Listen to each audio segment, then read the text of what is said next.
രണ്ടാമത്തെ ഭാഗം എനിക്ക് ക്ലിയർ ചെയ്യാനുള്ളത്, ഞാൻ ഒരുപാട് പാപഭാരങ്ങൾ ചുമന്നാണ് നടക്കുന്നത്. ഒരുപാട് എന്ന് പറഞ്ഞാൽ അതിൽ പ്രധാനമായും ഒന്ന്, ബഹുമാനപ്പെട്ട പ്രതിപക്ഷ നേതാവ് VD സതീശൻ MLA-ക്കെതിരെ കേരളത്തിൻ്റെ നിയമസഭയിൽ ഞാൻ ഉന്നയിച്ച വലിയൊരു ആരോപണമാണ്.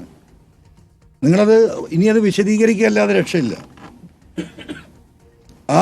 ഞാൻ ഉന്നയിച്ച സമ്മേളനത്തിൻ്റെ തൊട്ട് മുമ്പ്, ആ ഡേറ്റും മാസമൊന്നും ഞാൻ ഓർക്കുന്നില്ല ഏത് സമ്മേളനമാണ്, ആ സമ്മേളനത്തിൻ്റെ തൊട്ട് മുമ്പാണ് എൻ്റെ അടുത്ത് ഇങ്ങനെ ഒരു ചർച്ച വരുന്നത്. ബഹുമാനപ്പെട്ട മുഖ്യമന്ത്രിക്കെതിരെയും കുടുംബത്തിനെതിരെയും നിരന്തരമായ ആരോപണങ്ങൾ അന്ന് നിയമസഭയ്ക്ക് അകത്തും പുറത്തും നടക്കുകയാണ്. ബഹുമാനപ്പെട്ട കുഴൽനാടൻ MLA ഉൾപ്പെടെയുള്ളവർ നിരവധിയായ ആരോപണങ്ങൾ സഭയിൽ കൊണ്ടുവരുന്നുണ്ട്. സത്യത്തിൽ വ്യക്തിപരമായിട്ട് എനിക്ക് അന്നൊക്കെ ഭയങ്കര വിഷമവും ഇവരോടൊക്കെ ഭയങ്കര വിദ്വേഷവും ഉണ്ടായിരുന്നു. അതൊരു വസ്തുതയാണ്. കാരണം ഇതിലൊന്നും ഒരു അടിസ്ഥാനവും ഇല്ല. ഒരു മനുഷ്യനെ ഒറ്റയ്ക്ക് ഇരുന്നു കൊണ്ട് ഏകാംഗമായി ആക്രമിക്കുകയാണ്. ഇങ്ങനെ ഒരു രാഷ്ട്രീയമുണ്ടോ എന്നൊക്കെ പല ഘട്ടത്തിലും എനിക്ക് തോന്നി നിൽക്കുന്ന ഒരു മാനസികാവസ്ഥയിലാണ്. ഈ ഘട്ടത്തിലാണ് പാർട്ടിയുടെ ലീഡർഷിപ്പ് മായി സംസാരിച്ചിട്ടാണ് എന്ന് പറയുന്നു പൊളിറ്റിക്കൽ സെക്രട്ടറി P. ശശിയാണ് ഇങ്ങനൊരു വിഷയമുണ്ട്, അത് നമുക്ക് സഭയിൽ ഉന്നയിക്കണം എന്ന് പറഞ്ഞു. അന്ന് ആ സഭ പെട്ടെന്ന് എന്തോ ഒരു കാരണമുണ്ടായി വെച്ച ഡേറ്റിൻ്റെ ഒരു 3-4 ദിവസം മുമ്പ് സഭ ക്ലോസായി. അങ്ങനെ അത് കഴിഞ്ഞിട്ടുള്ള സഭ വരുമ്പോഴാണ് ഈ വിഷയം ഡ്രാഫ്റ്റ് ചെയ്ത് എൻ്റെ അടുത്ത് തരികയും ഇത് ഇങ്ങനെ ഒരു സംഭവം ഉണ്ടായിട്ടുണ്ട്, ഇത്രയും ഒരു 150 കോടി രൂപ കഴിഞ്ഞ തെരഞ്ഞെടുപ്പിൽ ഇലക്ഷൻ ഫണ്ട് എന്ന നിലക്ക് കേരളത്തിലേക്ക് വന്നിട്ടുണ്ട്, ഇന്ന രീതിയിലാണ് ഇത് വന്നിട്ടുള്ളത്, കൃത്യമായി ടൈപ്പ് ചെയ്ത് തന്നിട്ടാണ്. MLA ഇത് ഉന്നയിക്കണം സഭയിൽ. അപ്പോൾ എനിക്കും ആവേശം വന്നു. സ്വാഭാവികമായി ഞാൻ ഈ ഒരു മാനസികാവസ്ഥയിൽ നിൽക്കുകയാണ്.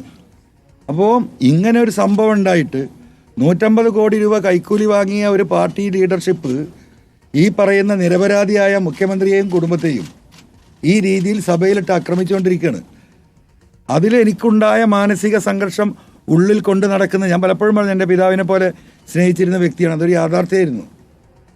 അപ്പോൾ ഞാൻ വെറുതെ ഒരു വാക്ക് വെച്ചത്, വേറെ ആരെങ്കിലും ഒഫീഷ്യൽ ഉത്തരവാദിത്തപ്പെട്ട MLA-മാർ പാർട്ടിയുടെ ലീഡർഷിപ്പ് ആരെങ്കിലും ഉന്നയിക്കല്ലേ എന്നൊരു ചോദ്യം ചോദിച്ചപ്പോൾ P. ശശി പറഞ്ഞത് നിങ്ങൾ തന്നെ ഉന്നയിക്കണം, MLA ആണ് അതിന് ഫിറ്റായിട്ടുള്ള ആൾ, MLA കൃത്യമായിട്ട് പറയണം എന്ന് പറഞ്ഞു.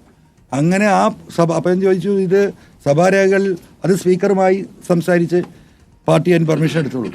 നിങ്ങളത് മനസ്സിലാക്കണം, ഞാൻ ആ ഉന്നയിച്ച ആരോപണം വെറുതെ വിളിച്ച് പറഞ്ഞല്ല. സ്പീക്കർക്ക് പരാതി നൽകി ഉന്നയിക്കാനുള്ള വിഷയം സ്പീക്കർക്ക് നൽകി with the permission of the സ്പീക്കറാണ് ഞാൻ സഭയിൽ ഉന്നയിച്ചത്. അപ്പോൾ ആ കാര്യങ്ങളും ചെയ്യുന്നത് ഈ പാർട്ടി ലീഡർഷിപ്പും ശശിയുമാണ്. അങ്ങനെയാണ് അന്ന് അവരത് പറയുമ്പോൾ എനിക്ക് ആ ഒരു ബോധ്യത്തിൻ്റെ അടിസ്ഥാനത്തിലും എൻ്റെ ഈ വ്യക്തിപരമായ വികാരത്തിൻ്റെ അടിസ്ഥാനത്തിലും ആ പാർലമെൻറ്റ് ഇലക്ഷൻ്റെ മുമ്പുള്ള സമ്മേളനത്തിലാണ്, അതിൻ്റെ ഒരു 2-3-4-5 മാസം മുമ്പാന്ന് തോന്നുന്നു എനിക്ക് ഇത് ഉന്നയിക്കപ്പെടുന്നത്. അപ്പോൾ ഇതാണ് ഇതിൻ്റെ വസ്തുത. അപ്പോൾ എന്നെ പാർട്ടി ഏൽപ്പിച്ച ഭാരം ഞാൻ ഡെലിവർ ചെയ്തു. അവരെഴുതി തന്ന കാര്യങ്ങൾ ഞാൻ സവിസ്തരം, ഞാനൊരു വാക്ക് ചോദിച്ചു, ശശിയേട്ടാ ഇതിൽ കാര്യം ശരി തന്നെയല്ലേ? പൂർണ്ണമായിട്ടും ശരിയാണ് MLA, നിങ്ങൾ ധൈര്യമായി പറഞ്ഞോളൂന്ന് പറഞ്ഞു. പക്ഷേ പിന്നീട് അത് കഴിയുകയും അത് വിജിലൻസിൽ എൻ്റെ പ്രസംഗം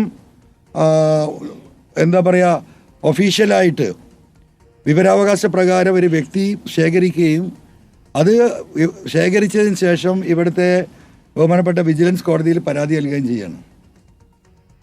കോടതി അന്വേഷിക്കാൻ പറയുകയും പ്രൈമ ഫേസി അന്വേഷണം നടത്താൻ പറയുകയും ആ അന്വേഷണം നടത്തി ഇതിൽ വസ്തുത ഇല്ല എന്ന് പറഞ്ഞ് മടക്കി കൊടുത്ത് ഞാൻ മുമ്പ് പറഞ്ഞിട്ടുള്ളൊരു കാര്യമാണിത്. പക്ഷെ അന്ന് എനിക്ക് വലിയ വികാരം ഉണ്ടായിരുന്നു, ഞാൻ പല ഘട്ടത്തിൽ അത് പറഞ്ഞതാണ്. യഥാർത്ഥത്തിൽ പിന്നീട് ഇപ്പോഴത്തെ ഒരു ഘട്ടം നമ്മൾ ആലോചിച്ച് നോക്കുമ്പോൾ ശശി അന്ന് മുതലേ തുടങ്ങിയിരിക്കണം എന്നെ ഒരു സ്ഥലത്ത് കൊണ്ടുപോയി ലോക്ക് ചെയ്യണം എന്ന അദ്ദേഹത്തിൻ്റെ ആ പ്ലാനിങ്. ആ ഘട്ടത്തിൽ ആരൊക്കെ അതിൻ്റെ പിന്നിലുണ്ടാകുമെന്ന് എനിക്കറിയില്ല. അങ്ങനെ ഇവിടുത്തെ കോൺഗ്രസ് ലീഡർഷിപ്പിൻ്റെ മുമ്പിൽ, പ്രത്യേകിച്ച് പ്രതിപക്ഷ നേതാവിൻ്റെ മുമ്പിൽ എന്നെ ഏറ്റവും വലിയൊരു ശത്രുവാക്കാനുള്ള ഒരു ഗൂഢമായ ആലോചന അതിൻ്റെ പിന്നിൽ അന്നുണ്ടായിരുന്നോ എന്ന് എനിക്കറിയില്ല. എന്തായാലും സംഭവിച്ചത് അങ്ങനെയാണ്.